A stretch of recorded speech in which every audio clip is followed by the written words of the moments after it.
Happy Friday. You guys, it's almost 2025 already. Welcome back to another episode of Murder, Mysteries, and More. I'm Kaylee. And I'm Desi. Don't forget to like and subscribe. Don't forget to hit the bell next to the subscribe button to turn on post notifications. Before we get into this case, we always encourage those who have useful information for any unsolved case to please report it to your local police and sheriff department. Have you ever been a victim of medical abuse? Well, you may be entitled to compensation. Call 1 800 Fuck that hospital! For one family, this did happen and even cost the lives of one of them. Today, we will be discussing the case of Maya Kowalski and the John Hopkins All Children's Hospital. So, John and Beata Kowalski, parents to Maya, and Maya was born in 2006, and her little brother Kyle was born in 2008. Beata was an immigrant from Poland and moved to America when she was 16 years old. Beata attended school in Chicago and was once told by a teacher that she'd never make it due to her not being able to speak English. John Kowalski described his wife as being magic and someone who would not take no for an answer. Beata attended college at Lyle University and she became a cardio nurse. And John and Beata did experience some issues with fertility for the first couple years of their marriage. Maya took piano and she also attended a Polish school as a young child. Kyle, her brother, also went to the Polish school as well, and Father John, he was a firefighter up until his retirement in 2015.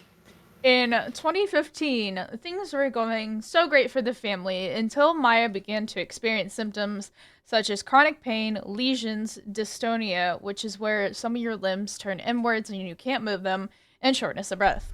Maya was taken to many doctors with no answers as to what was wrong, until they encountered Dr. Kirkpatrick, who diagnosed Maya with CRPS, which is complex regional pain syndrome for those who don't know what it is. Low doses of ketamine were prescribed with no improvement for Maya. Eventually, Maya was placed in a ketamine coma, which proves to be very successful. Maya is prescribed 1,000 milligrams of ketamine, which reduces symptoms for a year until a catastrophic event happens one day. So in October 7th of 2016, Maya relapsed and she's rushed to the ER at John Hopkins. And hospital staff, they're not too familiar with CRPS and they're concerned at the amount of ketamine Maya is prescribed. Beata is described as being belligerent, demanding, and controlling. Hospital staff immediately contact CPS, suspecting that Beata has Munchausen by proxy. Yep.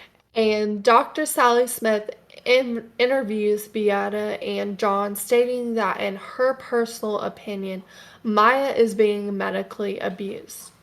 A nurse informs the Kowalskis that Maya is under state custody and they're ordered to leave immediately. Maya Kowalski is placed in a room under surveillance for 48 hours, and this is without any consent or knowledge. And during this time, Maya was bedbound and she could not walk without assistance. Nurses were rude. They left a potty chair by the bed, but just far enough where Maya couldn't get to the bathroom without help. And Maya would many times have to use the bathroom in the bed because the nurses refused to help her like they're supposed to. In response to this, nurses would become belligerent and verbally abusive towards Maya due to her making a mess in the bed, which was not her fault at all. Nope. It could have easily been prevented had the nurses done their job. Mm-hmm. After the 48 hours were up, Maya was transferred to the PICU. The Kowalskis hire Deborah Salisbury, a lawyer, who tells them that cases like this are actually really common at Johns Hopkins. Statistics at the time even showed that children in Pinellas County, which is where John Hopkins is, are 3 times more likely to be removed by CPS than the Florida average.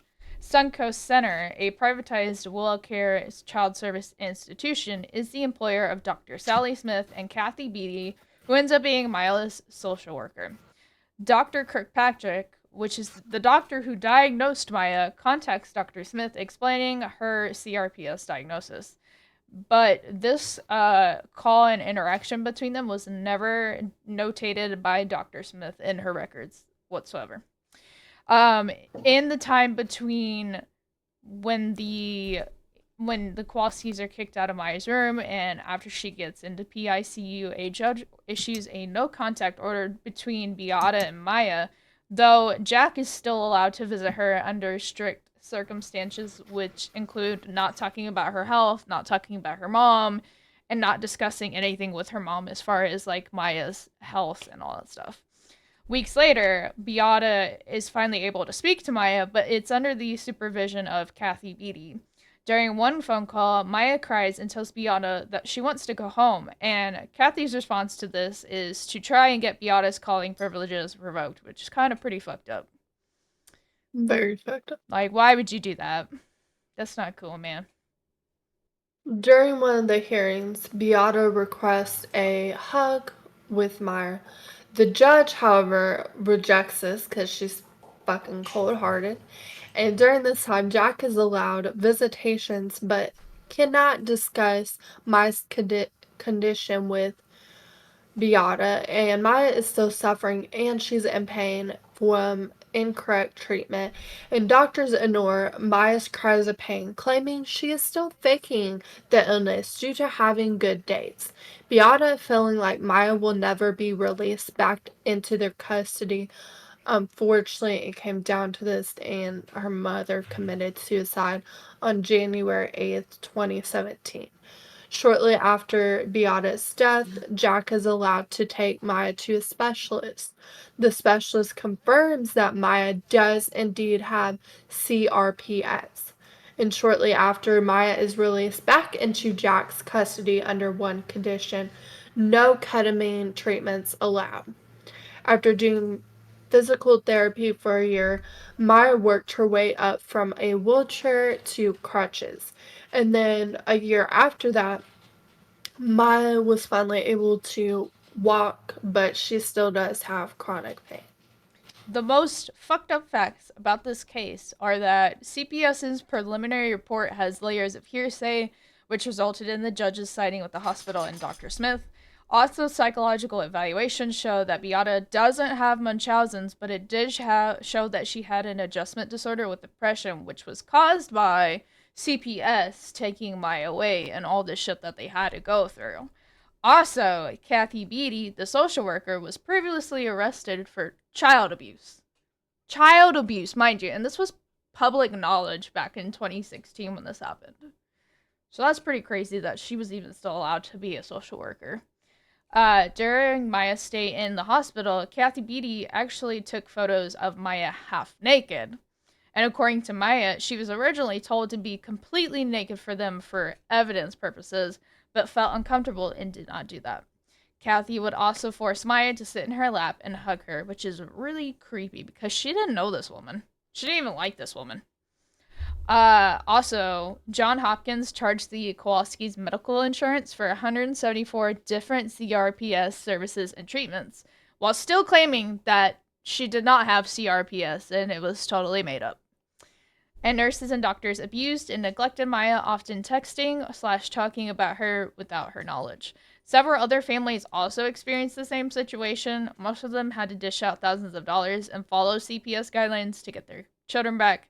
And Dr. Sally Smith is the parasite who caused these families to lose their kids with her false medical evaluations. In January 2019, Daphne Chin releases a piece on the Kowalski case. In return, many began to email and call stating that they went through the same thing at JHACH. The Kowalskis filed a lawsuit against JHACH, CPS, Suncoast, Dr. Smith, and Kathy Beatty in October 2018. Beata recorded every single conversation, every court hearing, etc., which gave the Kowalskis ammunition to sue. It wasn't until 2021 that a judge finally determined that there was sufficient evidence for punitive damages.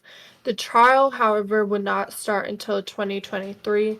Dr. Smith and Son Co. settled their proportions for $2.5 million for the lawsuit, and the Kowalskis would later win $261 million against the hospital that same year. That's a lot of money. A lot of money, dude. And Take Care of Maya. So, this is a documentary that came out in 2023 talking about exactly what happened with Maya Kowalski. Yeah, it also has several other families that also can validate the claims of their kids being taken away by CPS at John Hopkins. And it also includes a lot of the lawyers that helped Maya and their family. So it's a really good documentary. I would recommend watching it. It's very sad. You do get to hear a lot of the conversations between Beata and a lot of the doctors and the caseworker. So, but into Reddit comments, of course. The first one is by mermaid underscore martini. Thoughts on Take Care of Maya. Brilliant Chipmunk says, "What a sad and horrific story. As a mom, this was hard to watch. I think Beata knew that if she wasn't around anymore, they would let Maya go home. And honestly, I think she was right. It's no coincidence the charges got dropped.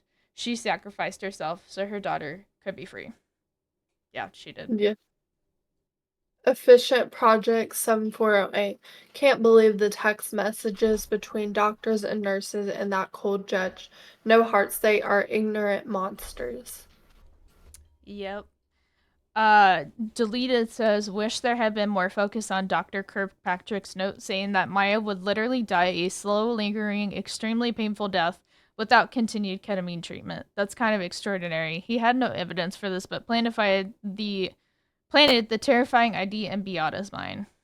Yeah, Yep, and when your kid is sick or in pain, I mean, you're gonna want to do whatever you can. exactly.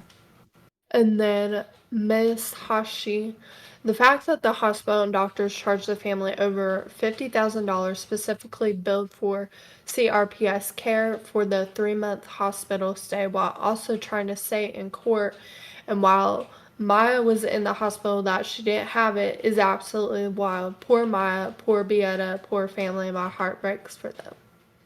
Deleted. Every single doctor, nurse, social worker, and hospital worker were complicit in the mom's murder. I consider a murder as a result of these healthcare workers should all be in jail. I agree. I think Yeah, it's pretty I fair. agree too. Oh, Endgame 3213. Honestly, I feel bad for Maya's brother. Their entire world revolves around Maya, and then it was consumed by the mother's tragedy. Yeah. Yeah. Me me too. That 911 call destroyed me. Hearing that poor boy calling out for his mother after they found her dead, just wow. No kid should have to ever go through that. I feel like the Beata suffered from a mental illness and the denial of a hug just pushed her to the edge. Poor family. Yeah. Andrew 1156. When I went into this documentary thinking, "Bah, this can't be that bad." Boy, was I wrong. Towards the end, I actually started crying. Felt so bad about what happened to the Kowalskis. LKS 983. Jaylee B said it best. One family's baffling ordeal and the ensuing nightmare that baffled them courtesy of medical establishment that purportedly prioritizes the welfare of the kids and yet at every turn put its own interest first, resulting tragically in death. Hand job a deal. Interesting name. And yet, tons of kids are allowed to be abused physically until they get killed by their parents. This is so insane. Also, how can CPS be privatized? I guess it works differently in Florida, but I don't know. Yeah. I don't know how their CPS, DFS, any of that works.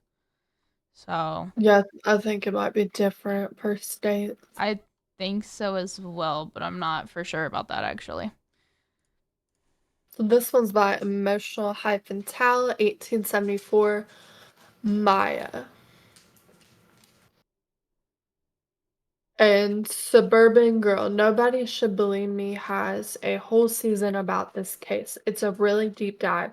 You could check that out too if you want to understand more about the confusion in this case. Yukon Wanderer. I watched the trial on YouTube and I could not believe they found for the plaintiff. The bar is set very low in civil court, but still. Jurors are way too emotional and irrational. See it all the time, whether they're letting a cop off or deciding someone is guilty or not guilty based on the most insane bias shit. No art 5800. My aunt had Munchausen by proxy. She basically murdered my other aunt. Once the aunt was gone, she had Munchausen no longer by proxy. They don't generally actually hurt themselves, let alone suicide. That is to say, it's uncommon. Considering my family lived with someone who has this for many, many years, I don't believe that Beata had that, no. Yeah, I don't think she. I don't think she did either. I mean, there's some obvious signs with Munchausen by proxy, and I don't think it was this. Yeah. Yeah. So this one's by Midnight Typist, heartbroken after watching Take Care of Maya, a family torn apart by the system. And then Mon Bon, the podcast on this case was fantastic. I fully believed the documentary until I looked deeper into the case and listened to the podcast. Nobody should believe me. Washington U. The hospital reported the family because they suspected abuse. They're supposed to do that. Maya came into the hospital malnourished in a wheelchair and on a drug cocktail. Any reasonable person would be alarmed. I mean, yeah, they're supposed to do that, but still, they kind of fucked up after the fact. Yeah. Oh, anything but Colorado. I worked in this population, CRPS, paying program for kids. A lot of it is parents. During the program, the parents are also receiving counseling and education. 9 times out of 10, it's parents with kids who strive to be high achievers due to parent pressure. Interesting. Super one. My partner suffered from this condition and was treated by ketamine. It is a real and legitimate treatment. He was treated as a child, and I believe to my core his parents made the right decision to ease his daily excruciating chronic pain. Yeah, it is an actual treatment. It is, yeah. Yeah. Even though justice has been served, nothing will ever bring back Beata Kowalski. She made an unfortunate sacrifice for her family in order to get the daughter she loved so dearly back with them. Thank you for listening to another episode of Murders, Mysteries, and More. Please tune in next week for another exciting case, and always remember to be cautious of people. You never know when you'll end up getting accused of medically abusing your child.